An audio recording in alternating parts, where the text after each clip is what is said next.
تحية لكم في مستهل حلقة جديدة من برنامج أمل المستقبل. دائما نحن مرتبطون بجامعاتنا وما يحدث فيها والتطور الحادث، سواء على مستوى السياسات أو على مستوى التطبيق على أرض الواقع. سيدنا رسول الله صلى الله عليه وسلم في حديثه الشريف: ليس منا من لم يوقر كبيرنا ويعطف على صغيرنا. الحديث ليس كما ذكره سيدنا رسول الله، ولكن حبيت أخذ من هذا المقتطف الديني والآيات القرآنية الكثيرة التي حضت والتي أكدت على أن الضعيف في مجتمع الإسلام أو في أي مجتمع يجب أن يكون له رعاية خاصة وحماية خاصة واهتمام خاص. هنا في مصر كان منذ سنوات طويلة كنت أتذكر عندما ترزق أسرة بمولود له قصور في بعض الحواس أو بعض الخصال اللي احنا بنسميه الآن ذوي الإعاقة أو ذوي الاحتياجات أو المسمى الجميل أصحاب الهمم، كان هناك بيكون في نظرة تعاطفية، نظرة يعني إيه، كان الله في عونهم، ده عندهم ولد كذا أو بنت كذا. ولكن الدولة عندما توجه الدفة وتقود المسيرة نحو الاهتمام بهذه الفئة، وجدنا هناك أبطال عالميون يرفعون اسم وراية مصر عاليا، وهم من ذوي الهمم وذوي الإعاقة.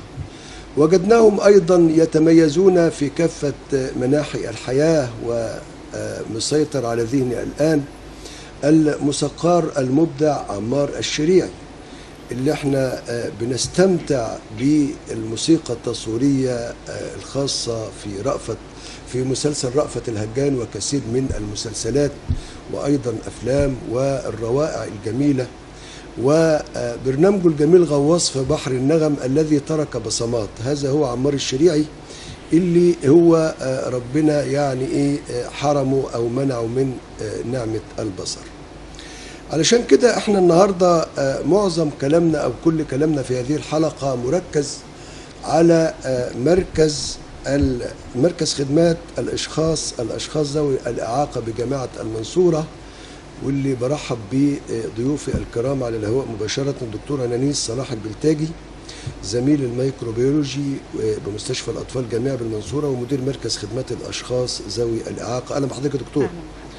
نورانا. أيضا معنا الدكتور إبراهيم محمد أبو زيد، مدرس الفئات الخاصة بكلية التربية للطفولة المبكرة جامعة المنصورة ونائب مدير مركز الأشخاص ذوي الإعاقة. أهلا يا دكتور. أهلا وسهلا.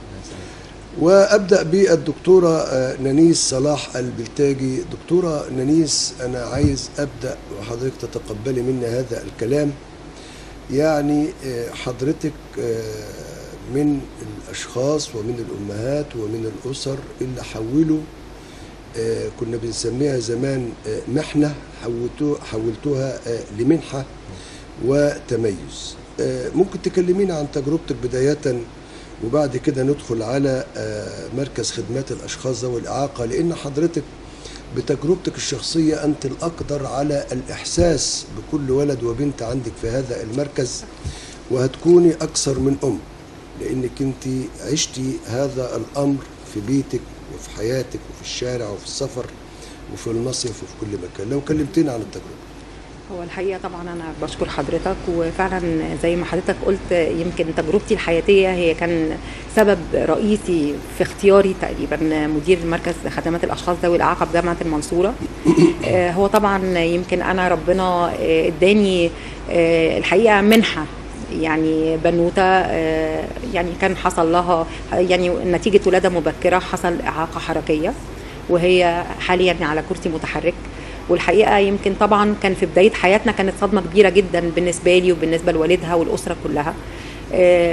في الأول كان طبعا صدمة لينا وما كناش متقبلين الوضع الحقيقة، بس احنا يعني قوينا بعض بسرعة كأسرة، وبدأنا نقوم ونحاول ان احنا بقى نتقبل الوضع ده، ونحاول يعني نقف جنب بنتنا وحاولت جدا جدا ان انا اتعامل معاها بقى واخليها شخصيه ايجابيه في المجتمع. يمكن كان كلمه من دكتور الاطفال بتاعها زمان وانا صغيره، وكان دكتور الاطفال ده لما هي صغيره ولا انت صغيره؟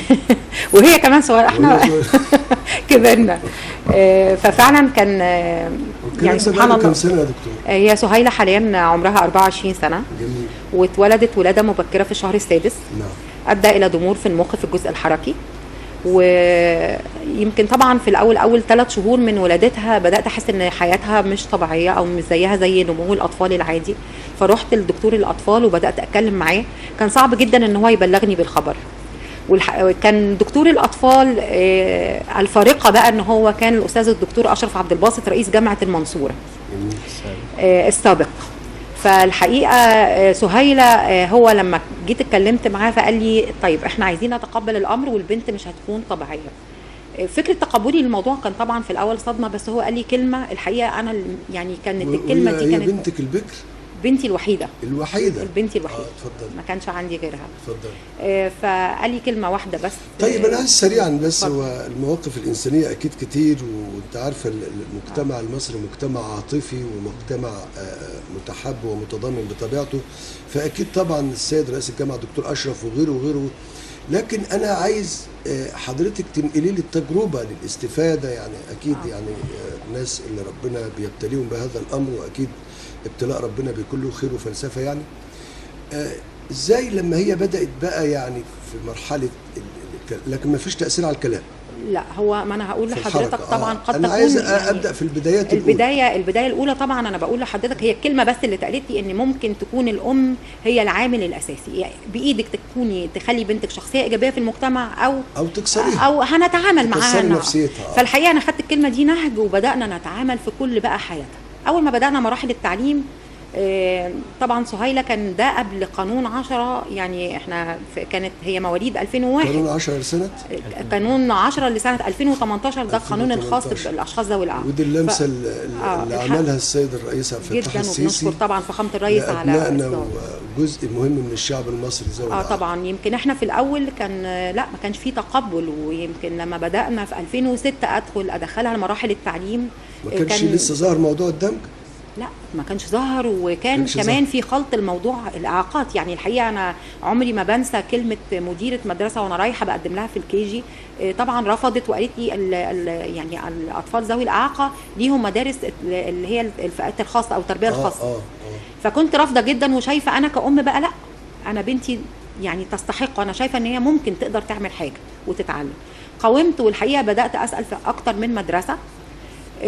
يعني الحقيقه يمكن انا عشان كده زي ما حضرتك بتقول ان قانون 10 كان فارقه بالنسبه لنا، لان يعني طبعا كان يسر جدا بقى بيهم حقوق حتى في الشوارع والارصفه لازم يتعمل حسابهم في مداخل المؤسسات، كل حاجه يا فندم. يعني انا بقول لحضرتك احنا معاناه والتمييز الايجابي في كل المصالح الحكوميه والاولويه في حاجات كتيره جدا. يعني الدوله مشكوره في هذا القانون جداً وهذه جداً. الاجراءات واللي بتزيد يوم بعد يوم. عشان نعمل عدالة شوية في الحوار عشان الدكتور إبراهيم هينام مننا. دكتور إبراهيم، حضرتك مدرس فئات خاصة. وحضرتك اخترت هذا التخصص كده بحب واختيار وعزيمة، ولا الأمور اللي ودتك ولا إيه؟ لا طبعا كان حب للفئة دي، خدمة الفئة دي. الفئة ديت يعني احنا طلعنا في المجتمع في حاجة اسمها الوصمة الاجتماعية، يعني الناس اللي بيرزق بطفل من ذوي الإعاقة دايما عايز يخبيه، والأطفال دول كنا بنقول عليه زمان بركة. البركة مع العلم ان هو لو استغل الطاقات الكامنة اللي عند الطفل اللي هو ربنا سبحانه وتعالى فعلا عندما يأخذ حاسة أو جزء من إنسان بيعوضه، اللي هي الموضوع ال 24 سهم اللي الانسان بيفوز بهم حقيقي. فعلا بيكون عندهم قدرات والذكاء حقيقي، وهو بيحاول يستغل كل القدرات الباقيه. يمكن ديت يعني حاجه طبيعيه ربنا سبحانه وتعالى بيزرعها في الانسان، ان هو يحاول يستغل كل القدرات اللي موجوده ما عدا القدره اللي هي يعني ما لهش يد فيها يعني. نعم. فكان ديت يعني سنه الله، وفعلا زي ما حضرتك بتقول فعلا الأطفال دول عندهم قوة كامنة وطاقة كامنة داخلهم، لو احنا استغلناها صح هيكونوا مساهمين جدا في بناء مجتمعنا. هل حضرتك كنت منذ البدايات الأولى لإنشاء المركز في جامعة المنصورة، مركز خدمات الأشخاص ذوي الإعاقة؟ يعني كنت ملازم ومناصر للدكتورة نانيس منذ البداية ولا أنت التحقت لاحقا؟ هو قرار تعييننا طلع لسه السنة دي، كان في 1/6/2025، لكن المركز تم إنشاؤه سنة 2019. قرار تعيينكم يعني انتوا في 2019 الإدارة الثالثة. احنا الإدارة الثالثة في إدارتين. الإدارة الثالثة. في إدارتين قبلنا. طيب كويس توضيح، اتفضل.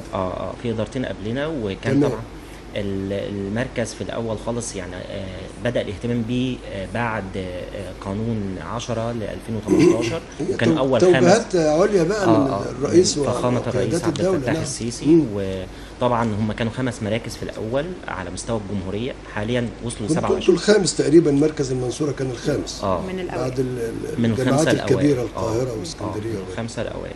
نعم. طيب دكتورة، هذا المركز الأهداف والاستراتيجية اللي موضوعاه كلمينا عنها. هو طبعا مركز الاشخاص ذوي الاعاقه هو مركز يعني هدفه الاساسي المنوط به هو خدمه الاشخاص ذوي الاعاقه. الحقيقه جوه جامعه المنصوره احنا مش هدفنا خدمه الطلاب فقط، يعني خدمه جميع العاملين من الاشخاص ذوي الاعاقه داخل جامعه المنصوره. جميل. وذويهم يعني حتى واسرهم طبعا.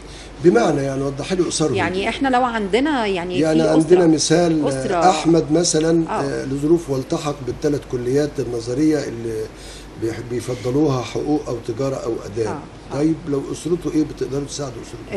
يعني يمكن لو في بعض الاسر دي من اساسيات المركز، ويمكن دي من الخطوات اللي احنا يعني كاداره بدانا نتعامل معاها. احنا بنقدم دعم نفسي للطالب واسرته، واحنا يمكن بنلتقي بالطالب وبنلتقي بالاسره. قد يكون المشكله مش في الطالب، ممكن تكون المشكله في الاسره غير مؤمنه بالطالب، زي ما حضرتك كده نوهت ان ممكن بعض الاسر كان بتتعامل أو بتثبط من همته. ما هو احنا بنقدر بقى نتناقش. احنا يمكن في الاول حتى في الطلاب الجدد بنلتقي بالطالب واسرته. نعم. وعندنا فريق دعم نفسي، يعني من استاذ صحه نفسيه ومدرس صحه نفسيه، وعندنا اخصائي نفسي واخصائي اجتماعي، ويمكن كمان الجديد كمان دخلنا اخصائي تغذيه علاجيه. كوادر واركان المركز. كوادر واركان المركز. ودي وحده اسمها وحده الدعم النفسي. جميل. داخل المركز. نعم. طبعا بنلتقي بالطالب وباسرته، وبنبدا نتناقش مع الطالب وبنشوف بقى اهتماماته وطبعا الزميل المخرج اسامه قليله بيعرض في النصف من الشاشه صور كتير اللي حضرتك جايباها. يعني انشطه، بعض يعني انشطه جميله الواحد بيتابع اخباركم. انتوا عاملين صفحه خاصه بالمركز؟ عندنا صفحه خاصه بالمركز، يعني كل وعندنا يوم في اخبار وفي جديد. يعني هو الحقيقه المركز بيقدم انشطه كتير وخدمات كتير جدا جدا. يعني احنا بنقدم دعم اكاديمي للطلاب، ودعم تكنولوجي، بنعمل لهم دعم نفسي زي ما قلت لحضرتك. عايز اصل وافسر واوضح موضوع الدعم. حضرتك كلمينا عن الدعم النفسي اللي كنت بدأت الدعم النفسي احنا يمكن للطالب واسرته. احنا بنلتقي بالطالب وبنلتقي باسرته في وجود الفريق النفسي. طب هل عند تقديم بس ولا كل فتره؟ لا ولا انتوا بتحرصوا وبتاكدوا على حضور الاسره في المناسبات عشان يشوفوا ابنهم او بنتهم هم بيشاركوا في نشاط؟ بص حضرتك، احنا عندنا اكتر من اتجاه. اولا احنا في بدايه الطالب الجديد بيدخل بنلتقي بالطالب واسرته، وبنعمل زي ملف كامل وتعريف كامل عن الطالب واسرته كمان باحتياجاته، والتليفونات ووسائل طبعا اكيد. نعم. بعد كده هي فكره الدعم النفسي ما بتقفش، لا هي الدعم النفسي مستمر. الطالب لو محتاج دعم نفسي او لو عنده مشكله بنبدا نتناقش معاه، وبيخرج بيقابل فريق الدعم النفسي، وبنشوف حتى احنا كمان بنعمل جلسات دعم نفسي جماعي لبعض الطلاب. ودي بيكون احنا يمكن كمان مش يعني فاتحين المركز مش قاصر بس على الاشخاص ذوي الاعاقه، لكن الحقيقه كمان احنا مدخلين فولنتير او بعض المتطوعين اللي بيساعدوا. اكيد في جامعات اهليه نشاطها صميم في هذا المجال.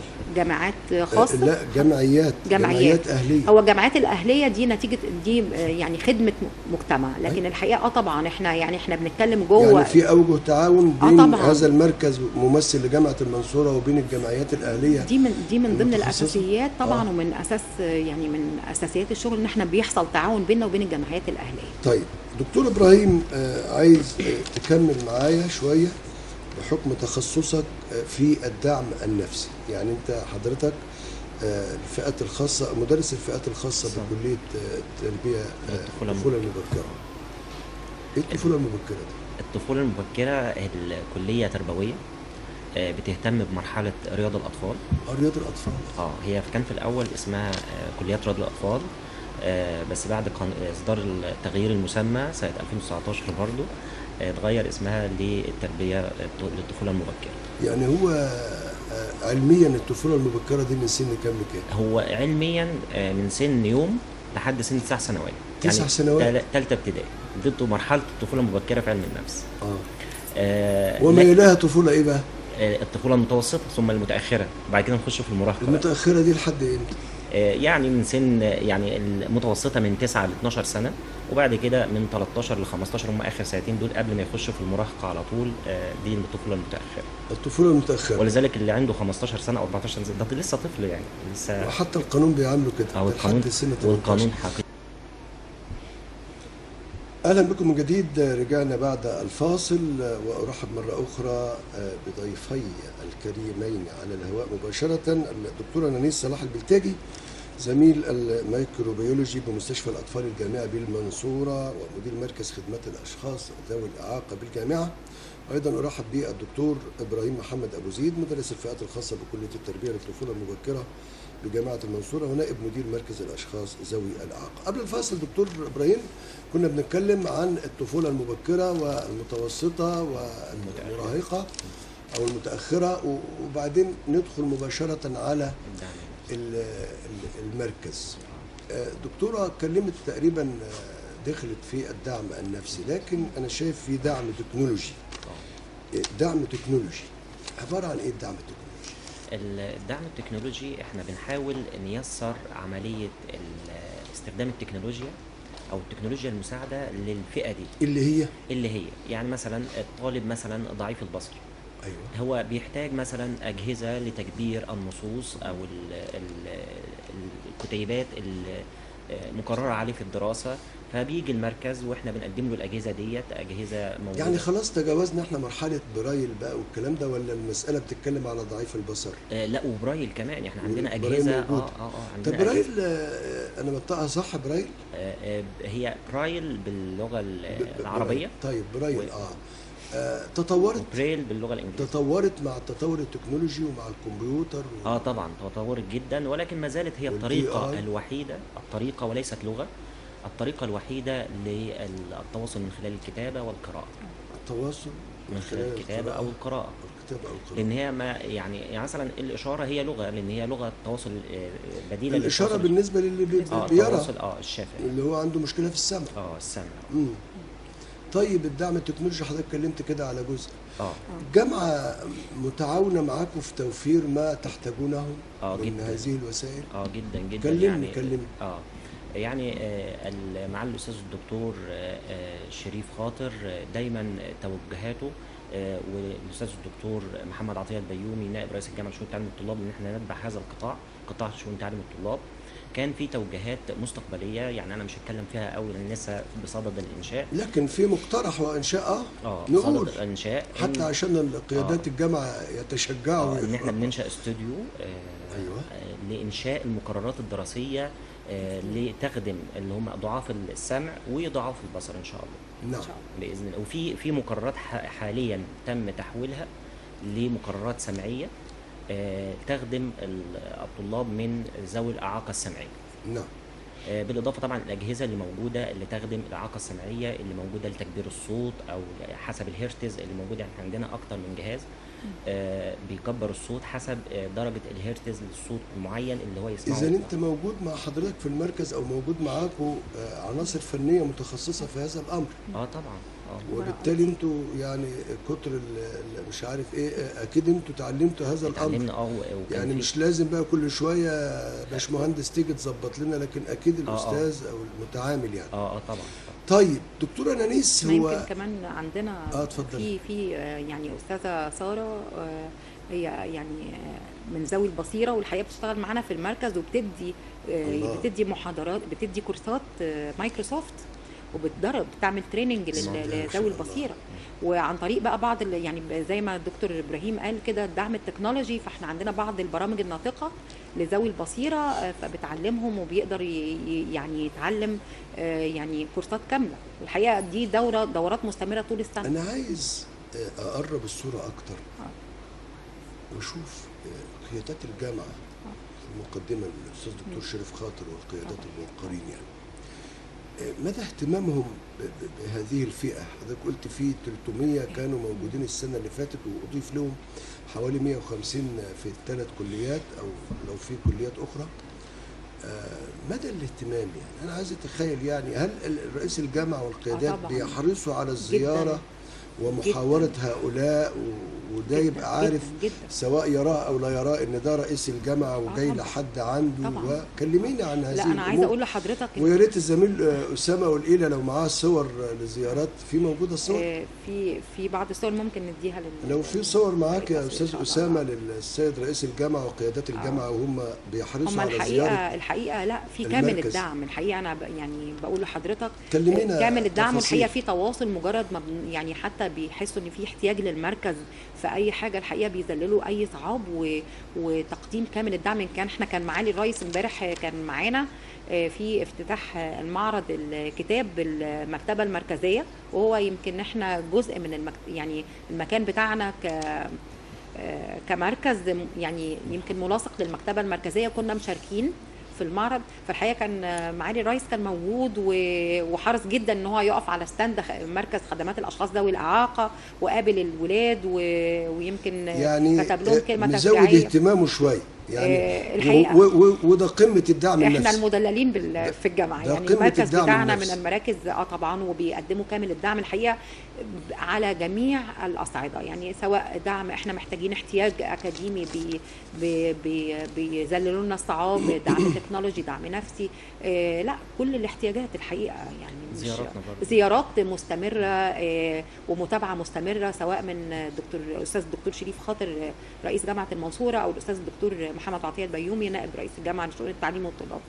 حقيقه لا تواصل شديد. معالي الدكتور نائب رئيس الجامعه لشؤون خدمه المجتمع وتنميه البيئه، اعتقد له وفي تواصل طبعا، لكن احنا يمكن لا طبعا له دور، بس اللي احنا المركز يعني يقول يعني يتبع مباشره شؤون التعليم والطلاب.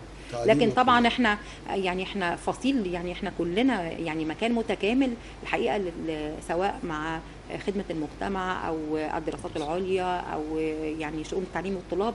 الحقيقه يعني الثلاث اساتذه من النواب، لا الحقيقه ما حدش بيتاخر عننا ابدا في اي حاجه. لكن احنا يعني نقول مباشره لاستاذ الدكتور محمد عطيه البيومي. دكتور ابراهيم، باخد من كلام الدكتوره نانيس وهي بتقول كنا مشاركين في معرض الكتاب في المكتبه المركزيه.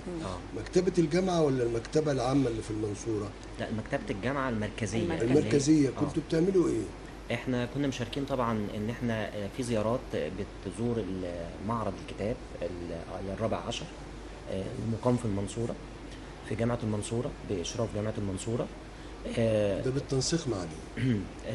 مع كل الهيئه العامه للكتاب. يعني هو نسخه مصغره من المعرض الكبير في القاهره. معرض القاهره، وده بيقام كل عام. كل عام. كل عام. كنتوا رايحين تعملوا ايه؟ كنا طبعا بنعرض خدمات المركز ونعرف الناس بخدمات المركز، ونعمل وعي للمجتمع بهذه الفئه. كذلك ان احنا كمان بنعرف بعض الناس بلغه الاشاره، ان ازاي نتعامل مع المعاقين سمعيا، ازاي نتعامل، نعرفهم برضو بعض الحاجات البسيطه بكتابه برايل. كذلك احنا بنقدم ايه الخدمات اللي موجوده في المركز وتخدم هؤلاء الاشخاص بالتفصيل. خلي بالك انا منتظر، خليك تتكلم براحتك، بس انا منتظر حاجه تقولها، ولو ما قلتهاش هسالك فيها. اتفضل كمل. طبعا احنا المعرض فيه زيارات من المدارس بتزور المعرض، وبنعرف المجتمع الخارجي بهذه بالخدمات اللي بيقدمها المركز المختلف. علشان لو حد من الناس اللي بيزوروا المعرض يكون عنده هذه الظروف يبقى مطمئن. نعم. مطمئن. هو اكيد مطمئن لانه بيتابع الاعلام وبيشوف اهتمام الرئيس نفسه وقيادات الدوله بهذه الفئه. الاهتمام المتزايد منذ عام 2018 وقانون ونسبة في التعيينات والوظائف وحاجات كتيرة جدا. أنا كنت عايز أسألك، ما اختاروش كتب معينة أو أنتوا ما خدتوش كتب معينة في تخصصهم؟ هو ده اللي أنا كنت منتظر احنا عندنا طبعا عندنا مكتبة جت في متكاملة. بالك الموضوع ده؟ طبعا عندنا هو في عينات من الكتب اللي بيقدمها المركز، سواء لمرحلة البكالوريوس أو مرحلة الدراسات العليا، مكتوبة بلغة برايل. بناخد عينات من كل من الأجهزة اللي موجودة في المركز، وإزاي الطلاب دول بيستخدموها وبييجوا يستخدموها إزاي، وإزاي بتساعدهم على دراساتهم الأكاديمية في الجامعة، وإزاي بنيسر لهم. بنوري للمجتمع إزاي المركز مهتم بالإتاحات المختلفة في الكليات المختلفة للجامعة، وإزاي بنيسر لهم دخولهم للقاعات الدراسة، وكل الخدمات اللي بيقوم بها المركز بتكون معروضة في هذا المعرض. دكتورة نانيس، طبعا عندنا المثل الأعلى والأسمى، عميد الأدب العربي وعميد ذوي الإعاقة أيضا، أستاذ دكتور طه حسين. ده يخليني أسأل حضرتك عن مستوى الدراسات العليا اللي وصل إليها أبنائكم وأولادكم في مركز خدمات ذوي الإعاقة في جامعة المنصورة. إلى ما وصلوا في الدراسات العليا؟ عندنا بعض الطلبة حصلوا على رسائل للدكتوراه، يعني عندنا في دكتورة رنا في تخصص الإنجليزي، في الأدب الإنجليزي، في دكتورة رنا وكانت متكرمة. دكتورة رنا كانت متكرمة من فخامة الرئيس، حصلت على دكتوراه في الأدب الإنجليزي. جميل. في كلية الآداب. من فخامة الرئيس عبد الفتاح السيسي، وقابلته لما كان في افتتاح المنصورة الجديدة. جميل. قابلته. والحقيقه عندنا طبعا اللقطه دي موجوده عندكم وبتعرضوها كل يوم طبعا وكل مناسبه، صح؟ والله احنا عندنا جزء رئيسي في الجامعه ولاده يعني بجد. لا اقصد اقول يعني هي طبعا يعني من لانها من ابناء جامعه المنصوره. عندنا اولاد كتير جدا بيكملوا، يعني حاصلين على الماجستير وفي بيكملوا رسائل الدكتوراه، وما زال المركز يخدم عليهم ويساعدهم. طبعا احنا المركز هم مرتبطين بالمركز حتى يحصلوا على الدكتوراه، طبعا. ولو حد معين مكمل معانا يعني جوه جامعه المنصوره، لان المركز طيب يعني من جامعه المنصوره. بفترض دلوقتي انه حد من ابناء المركز في التخصصات الثلاثه اللي حضرتك قلتيها، تجاره او حقوق او اداب، حصل على ماجستير طبعا او دكتوراه، اصبح ذو علم او ذا علم، بيكون عنده انتماء انه يرجع يساعد في المركز وما يتاخرش عنكم. جدا جدا جدا. ما انا يعني دي بقى من النقط بيبقى حصل ذكرت اسم دكتوره في دكتوره رنا طبعا معانا. أبناء المركز ولا هي تخصص اخر؟ هي بتشتغل في يعني خارج المنصوره، لكن الحقيقه طبعا لما بتبقى متواجده في المنصوره بتيجي بتنورنا في المركز.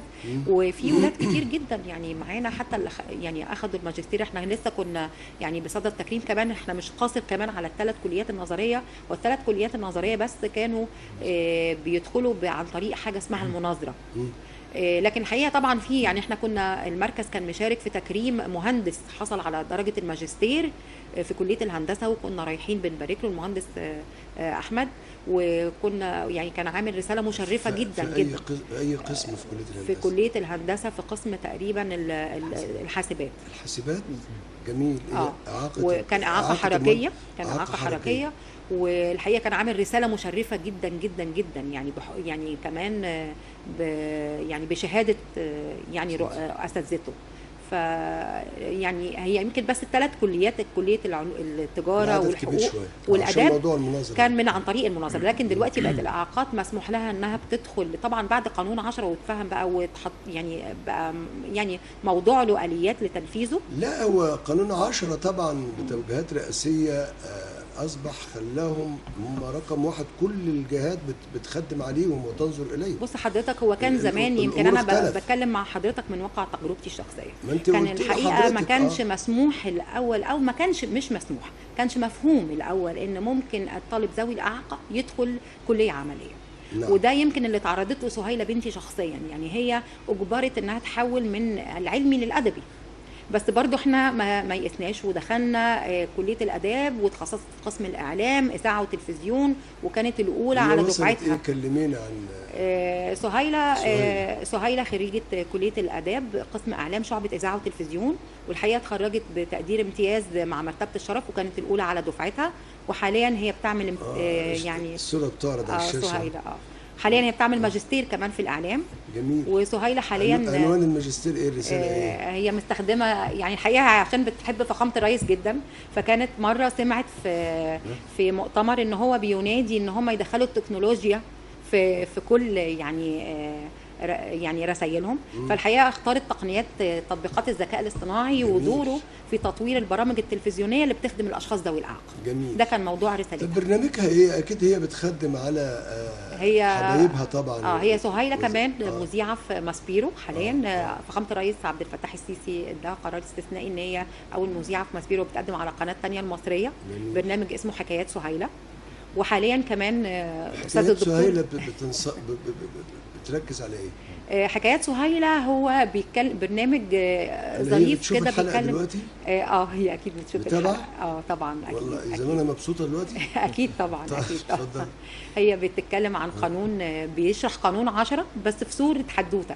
يعني هي سهيلة بتشارك في اعداد الحلقات، نماذج في المجتمع. هي مختاره، هي بيتعامل، هي برضو مدخله الاي اي في برنامجها ان شاء الله. فهي شخصيه كرتونيه اسمها سمسم على كرسي متحرك، وبتحكي حكايات بقى من اول طفولته ومراحل تعليمه وكل المراحل. هي تقريبا بتحكي حكايتها بس في صوره سمسم، يعني مختاره سمسم هو البطل.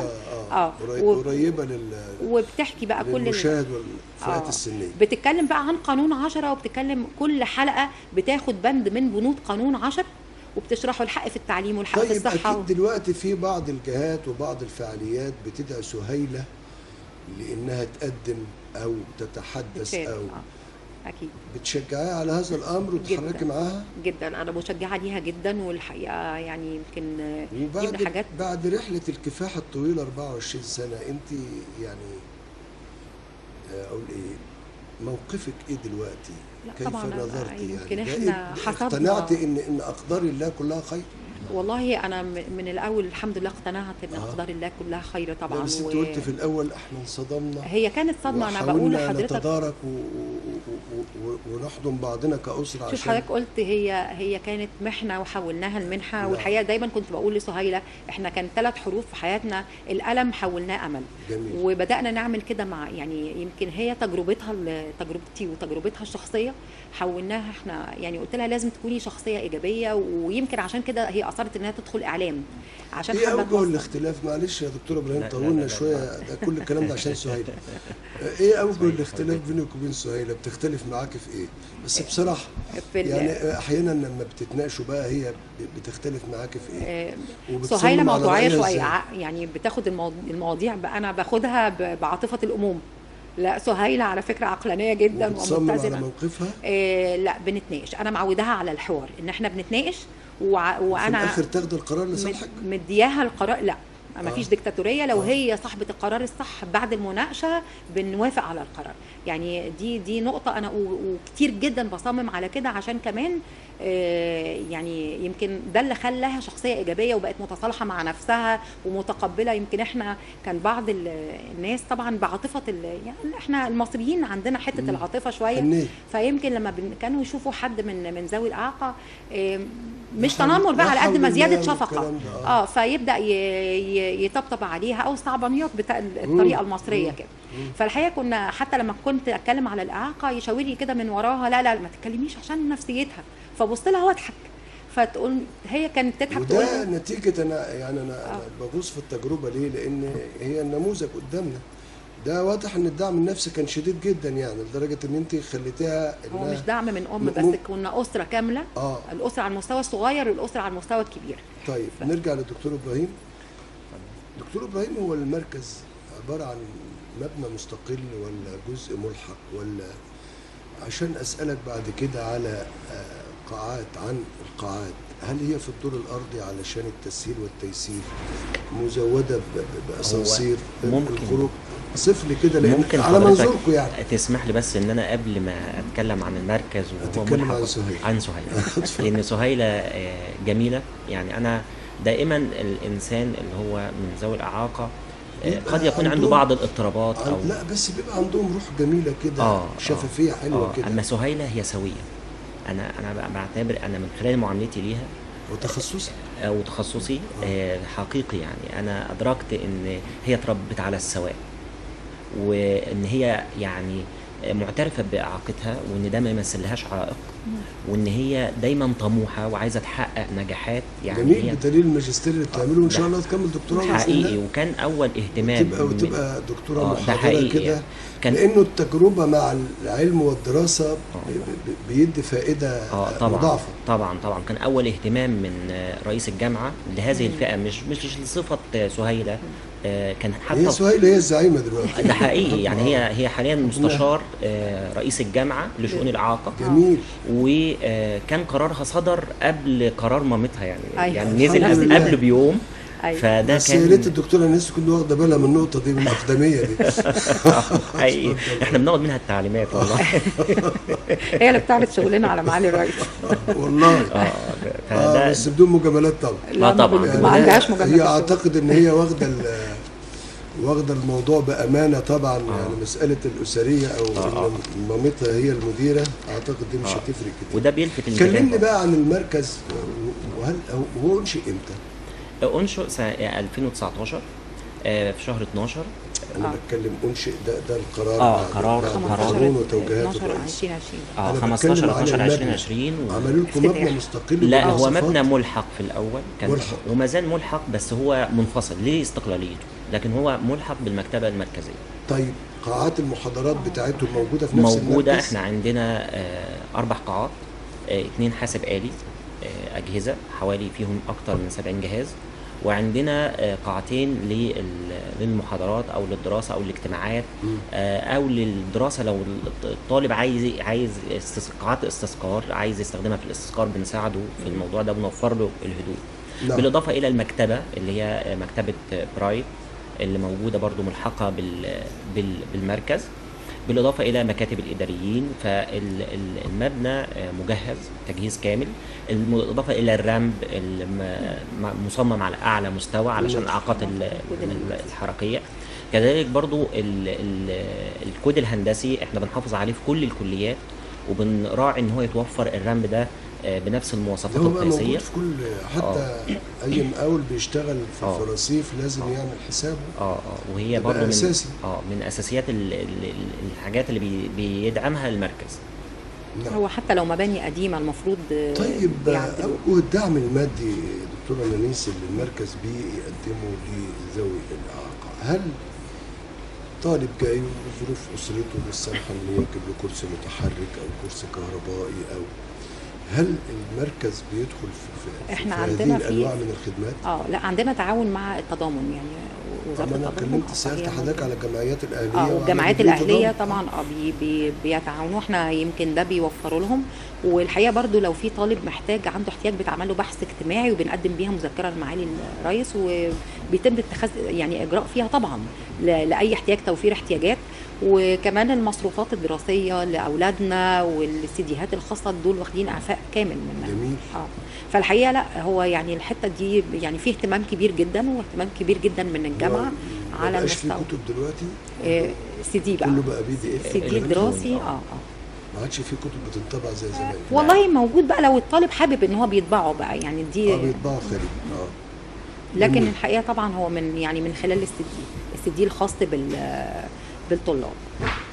فهم طيب سريعا ننتقل الى، هل عندكم ابطال او بطلات في المركز دكتور ابراهيم؟ طبعا بينافسوا في احنا عندنا عادل شبانه، ده حاصل على بطوله الجمهوريه في رفع الاثقال. عادل في الكاراتيه. في الكاراتيه. ايه بتقولي اسمه بالراحه ليه كده؟ لا عادل شباب، بطل في عادل شبانه. شباب اسمه شباب. عائله شباب. ولا والده اسمه شباب ولا هو عائله لقب العائله. ده حصل في بطل عالمي في الكاراتيه. في الكاراتيه. بس الدكتور ابراهيم لا عندنا في الاثقال. عندنا في الاثقال ايهاب ايه؟ ايهاب ده في كليه اداب سنه ثالثه. وحاصل برضه على مركز ايضا. واخد ميداليه ذهبيه ذهبيه على مستوى الجمهوريه في رفع الاثقال. جميل. طيب التدريب في منشآت الجامعه الرياضيه بيقدروا يستخدموها طبعا. طبعا. مش كده؟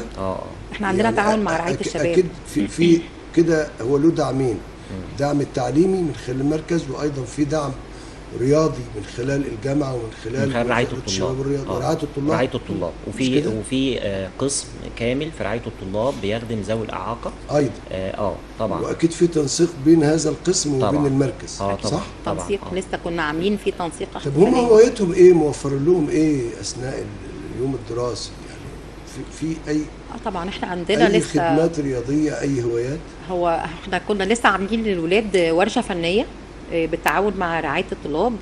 فالحقيقه معانا دكتوره داليا خليفه كانت جت شرفتنا في المركز وعملت ورشه رسم للاولاد. انا الحقيقه شخصيا انا ما كنتش بعرف ارسم، فانا بقول لها طب يعني لازم يكون عندهم بدايه موهبه الرسم. قالت لي لا تعالي نجرب مع بعض. فالحقيقه جابت الخامات، اتعلمت الرسم، اتعلمت واكتشفت ان انا فنانه تشكيليه وانا ما اعرفش. ازاي الكلام ده؟ عملنا لوحات جميله جدا. اين الدليل؟ الدليل في لوحات لما حضرتك هتشرفنا هتشوفها. يمكن احنا مشاركين فيها والولاد نفسهم رسموا بالمعجون، وبداوا كمان مدخله تقنيه جميله جدا اسمها المناعه الحراريه، الرسم بالمناعه الحراريه. بتستخدم بعض يعني اوراق الشجر. المناعه الحراريه لا المناعه الحراريه انا قلت فيها حته في المناعه لان انا تخصصي كمان في المناعه يعني. فهي باستعمال يعني ممكن ببعض على بعض ورق الخاص بالرسم، وبتحط اوراق الشجر وبترسم يعني بنعمل سكب الوان على حسب ما انا فهمت. طبعا هي دكتوره داليا ممكن تشرح الموضوع احسن مني. وبنعرض اللوحات دي للشمس، بتسيبها بتطبع نفس الرسمه بالظبط. بتلتصق بالورقه؟ لا بتطبع. ايه النتيجه النهائيه؟ النتيجه النهائيه ان احنا عملنا رسمه لا يعني اقصد اقول بعد ورقه الشجر اللي سيادتك خدتها نموذج بتطلع بالشكل بالظبط كما لو اننا احنا راسمين ورقه شجر حقيقيه. وبعد بعد ما نشيل الفرع نفسه التفاصيل. فالحقيقه وبداوا بقى بيفنشوها على لوحات. دي اسمها المناعه الحراريه. دي كان تقنيه انا اول مره اسمع عنها، واحنا عملنا ورشه للولاد وعملوا خصوصا سبحان الله، وانه كل ورقه شجر، كل شجره لها تفصيله، لها ورقتها لها تفصيله، وكل نبات عندنا لوحه جميله يعني قوي رسمنا بالمناعه الحراريه. فكره جميله. وشاركت معاهم، معلمتهم ريزن، وبداوا يعملوا ميداليات ويعملوا حروف اسمائهم بالريزن كمان، غير الرسم بالمعجون والرسم بالفرشه. الحقيقه كمان في فكره الرسم ده، يمكن انا كان عندي بنوته كان بتشتكي ان ايديها بتوجعها. أيوة. فهي بعد ما بدات تلون استعمل الفرشه، فبتقول لي انا ايدي خفت، حاسه ان ايدي خفت. فاحنا قلنا الموضوع سايكولوجي شويه يعني حركيا. لا طبعا له طبعا له مردود طبي، لان هي بتبدا تشتغل بالفرشه دي، بتحرك الفاين ماسل او العضلات الدقيقه معينه بدل ما تبقى صح. فحتى نرجع تاني للقاعده القديمه. كان من العالم الجليل العضو الذي لا يستخدم يضمر؟ كان مين اللي قال؟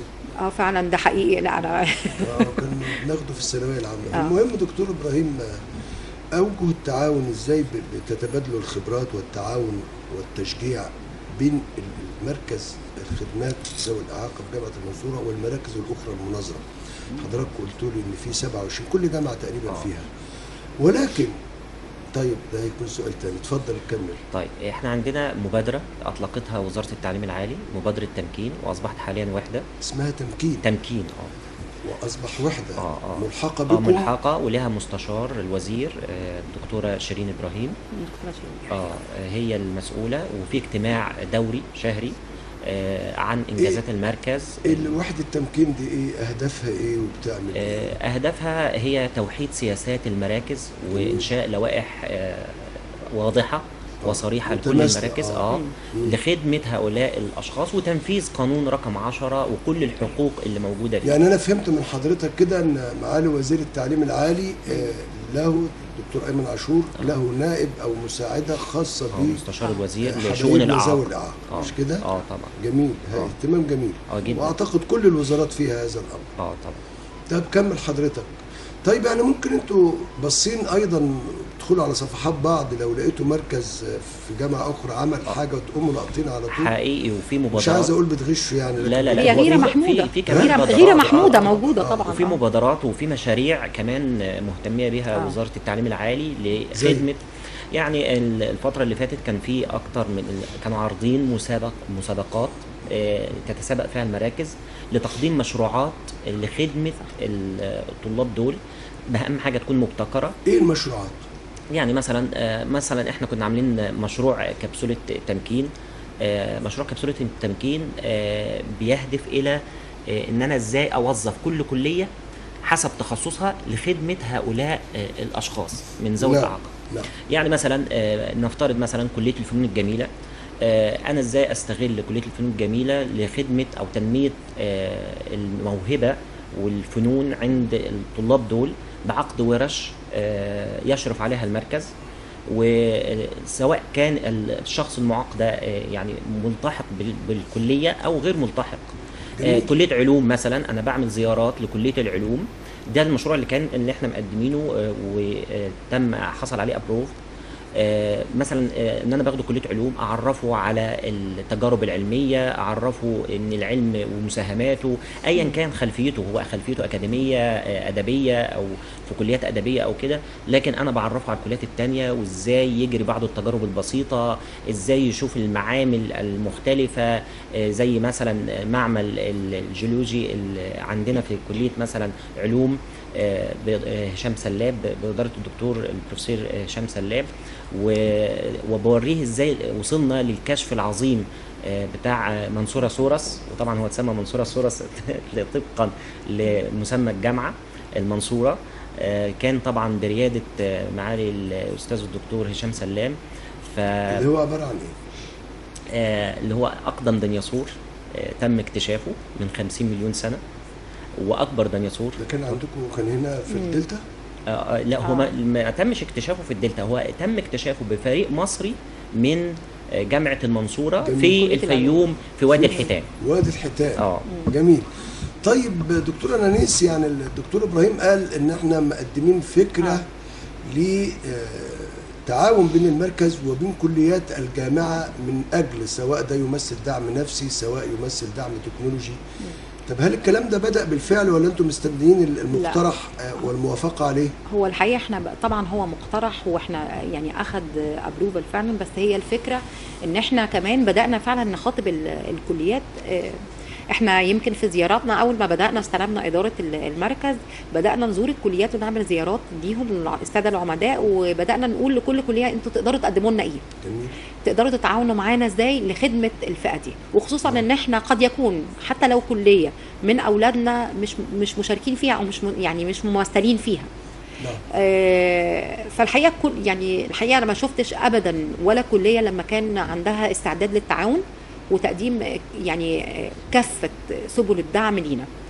بدأنا نخاطب بقى كمان الكليات. طيب حتى لو الكليات اللي في من ضمن يعني أساسيات التخرج بيقدموا مشاريع تخرج، حابين جدا ان تكون من ضمن المشاريع يكون جزء منها مشاريع بتخدم الأشخاص ذوي الإعاقة. جميل. احنا يمكن في الأول لقينا كلية تربية نوعية قدمت لنا يعني بصراحة فكرة، جايبين 8 مشاريع تخرج من ضمنها 5 بتخدم الاشخاص ذوي الاعاقه، فده كان في اول ادارتنا، وطلبوا ان هم ييجوا يناقشوا مشاريع التخرج عندنا في المركز. جميل. ده له جانب عملي وجانب نفسي ايضا. يعني والحقيقه انا شفت مشاريع على يعني بصراحه مشاريع طليق جدا، ولو اتقدم لها دعم واخترنا لها يعني سبونسر كويس ممكن دلوقتي انتوا تتحول لمشاريع. مركز الخدمات والكليه متبنيين هذا المشروع او ال5 مشاريع اللي بيخدموا ذوي الإعاقة. ويمكن اللي كان فيها كمان كان في بعض المشاريع كان مشارك فيها يعني تيم من الاسوياء مع اولادنا من ذوي الاعاقه. جميل. قمه الدمج. قمه الدمج طبعا الجامعي، وهم احنا ده يعني اساس المركز او اساس عمل المركز اللي هو الدمج الجامعي. احنا مش بنتكلم ان هم فئه معزوله. حرم الجامعي فناء الجامعي، هل هاخد السؤال ده من الدكتور ابراهيم، هل في اماكن تحت الشجر في الامور؟ يعني هم لما بيحبوا مثلا ينتظروا او عايزين يشربوا حاجه ياكلوا حاجه، الجامعه او انتوا خلال الجامعه واخدين بالكم من نقطه زي دي؟ طبعا الجامعه بمختلف كلياتها بتوفر اماكن خاصه بيهم واتاحات خاصه بيهم في كل مكان في الجامعه. جميل. ولو احنا يعني حتى احنا كان عندنا فكره عايزين ننفذها في الحدائق العامه، اللي هو الكرسي او الكرسي التكنولوجي اللي بيخدم ذوي حضرتك بتقول لسه عاوزين ننفذها، لسه ما اتنفذتش. في دي فكره احنا يعني بصدد ان احنا ننفذها، لكن حاليا في برضو اتاحات مختلفه في سواء في مستوى الكرسي بتاع الاستراحات او الاتاحات الرامب اللي موجود على مستوى الكليات المختلفه كلها. يعني ليس هناك مشكله في هذا الامر؟ لا خالص، لا. يمكن هو من كلام دكتور ابراهيم، هي الفكره مش فكره احنا طبعا، هو الاتاحه موجوده والاماكن الخاصه بيهم موجوده، ويمكن احنا كمان عندنا الجزء الخاص، احنا عندنا يمكن قافلين الشارع اللي قدام المركز امن جدا ان هم يقدروا يشوفوا، لكن احنا بندور ليهم على رفاهيه اكتر، ومن هنا جات لنا فكره اللي هو السمارت تشير او اللي هو الكرسي الذكي اللي احنا حابين ان احنا نعمله. فاحنا يعني ايه فزياده دلع ليهم هيكون موجود في احنا قدمنا البروجكت ولا كل واحد؟ لا هقول لحضرتك زي فكره الكراسي العاديه الموجوده في اللي هي المتنزهات. احنا مقدمين نفس الفكره بالظبط، لكن هو كرسي احنا مسمينه كده الكرسي الذكي، يعني في GPS ناطق. جميل. ممكن معمول بمساحه يعني بمسافه معينه، بحيث ان هو برضو يبقى الارتفاع مناسب ليهم ان هو الاعاقات ان هم يقعدوا. لو حد بويل تشير ممكن الجزء المقعد يتشال ويدخل بالكرسي بتاعه ويستفيد هو. كمان ممكن لو حابب كمان يبقى فيه كمان الارم كده بيتوصل بالسكيورتي او بالامن، يقول له مثلا ان هو محتاج مساعده. فكل ده احنا مقدمين المقترح ده، ومقدمينه كليه الهندسه ان اولادنا من المهندسين اللي هيتخرجوا يعملوا مشروع تخرج. ليه لا؟ فهي بس احنا بندور على رفاهيه اكتر، لكن الحقيقه في طيب اوشك وقت البرنامج على النفاذ، يتبقى رساله من حضرتك لولادك في المركز وبنتك سهيلة، رسالة مزدوجة كده تقول ايه؟ هو الحقيقة أنا طبعا محظوظة، يمكن أنا ربنا أكرمني بسهيلة، بس الحقيقة لما توليت إدارة المركز بقى عندي 300 ابن وبنت، ويمكن السنة دي كمان احنا دخلنا حوالي 100 حاجة و50 158 طالب، فأنا ولادي زادوا، فأنا بقيت إن شاء الله هبقى ال 450 طالب وطالبة. يعني بقول لهم بتعملي في هذا المركز ليس بنظام الدوام، ولكن حضرتك بتظل موجودة لحد ما آخر واحد يمشي. احنا اعتقد قلبك مش هيطوع المركز كده مفتوح ليهم، ويمكن احنا كمان بنقول احنا معاهم، عايز تذاكر وتقعد احنا قاعدين معاهم، احنا بنمشي لغايه ما اخر طالب يحب يمشي ويخلص كل احتياجاته، او حتى لو في حد منتظر حد من اهله بنبقى حريصين جدا ان احنا ما نمشيش غير لما منتظر داخل المركز وليس في الشارع. لا طبعا. طب ورسالة سهيلة؟ رسالة سهيلة؟ رسالة سهيلة لا طبعا أنا كأم يعني الحقيقة أنا بس بقول لكل أم وأب. قلتها في الأول أنت محظوظة وكده مش كده؟ لإيه؟ بالنسبة لسهيلة طبعا محظوظة. أنا محظوظة طبعا إن أنا يعني ربنا اداني سهيلة. الحقيقة سهيلة غيرت نظرتي أنا أصلا شخصيا للحياة. يعني أنا شايفة إن الموضوع لا يعني أنا بقول لكل أم وأب ما تيأسش، يعني يمكن أنا من واقع تجربتي ما تيأسش وقاوم. الحياة مش ربنا هيخلي لك هذه المحنة اللي انت شايفها تبقى منها هتتحول. ويمكن احنا دلوقتي شايفين انا وسهيلة بنقعد نضحك على الايام اللي فاتت، في ايام فيها صعوبات كتير جدا. انا مش هقول ان الحياة كانت وردية، بس الحقيقة لما بنقعد نشوف بقى يعني طبطبة ربنا علينا في الاخر استرجاع ذكريات. يعني طبعا استرجاع ذكريات كبيرة كذا وفاكرة كذا. دلوقتي بقت بنضحك على طيب. الايام. رسالتك يا دكتور ابراهيم لابنائك في المركز وللمجتمع بشكل عام، كيف يزداد الاهتمام بهذه الفئة أكثر وأكثر في ظل رعاية الرئيس والدولة؟ والله أنا سعيد جدا إن أنا جيت البرنامج، ومسمى البرنامج جميل أمل المستقبل اللي معاليك بتقدمه حقيقي. معالي الدكتور شاكر يعني بجد أنا سعدت إن أنا تواجدت في هذا البرنامج. فأنا من منطلق البرنامج أنا بقول إن إحنا معاكم، وان احنا امل المستقبل كله مش هيتحقق الا بتحقيق رؤيتكم وبتحقيق طموحاتكم وتحقيق طاقتكم، واحنا معاهم اولادنا من ذوي الاعاقه في كل وقت وفي كل حين وبكل جهد. طبعا. شكرا دكتور ابراهيم. مشاهدينا الكرام باسمكم اشكر الاستاذه الدكتوره نانيس صلاح البلتاجي زميل الميكروبيولوجي بمستشفى الأطفال الجامعي بجامعة المنصورة ومدير مركز خدمات الأشخاص ذوي الإعاقة بجامعة المنصورة أيضا. شكرا دكتورة. دكتور إبراهيم محمد أبو زيد مدرس فئات خاصة بكلية التربية للطفولة المبكرة بجامعة المنصورة ونائب مدير مركز الأشخاص ذوي الإعاقة بجامعة المنصورة. أشكرك شكرا جزيلا، شرفتونا وسعدنا بالحوار معكم. وشكرا لكم مشاهدينا الكرام على طيب المتابعة. تحية لكم من فريق العمل في برنامج أمل المستقبل، وهذا شاكر عمارة يحييكم في أمان الله. شكرا لكم.